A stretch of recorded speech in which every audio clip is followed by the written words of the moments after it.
अस्सलाम वालेकुम दोस्तों।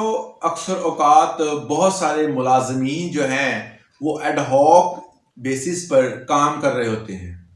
बहुत सारे महकमे हैं जिनमें एडहॉक बेसिस पर बहुत सारे मुलाजमीन को रखा जाता है और उन मुलाजमीन को बे वक्त निकाल भी दिया जाता है।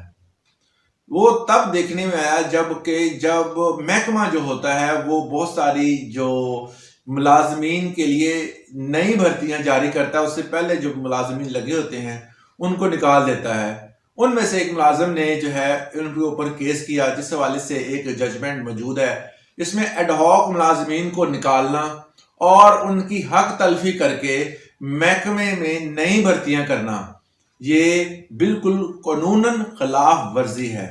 अगर कोई बंदा ऐसा करता है तो उसके खिलाफ आप कार्रवाई कर सकते हैं। इस हवाले से 2010 PLCC.S इसका पेज नंबर 374 में ये जजमेंट मौजूद है। इसमें बताया गया है कि अगर कोई बंदा किसी एडहॉक मुलाजिम को निकाल कर नई भर्तियां अगर करता है तो वो खिलाफ कानून होगा, उसके खिलाफ आप कार्रवाई कर सकते हैं।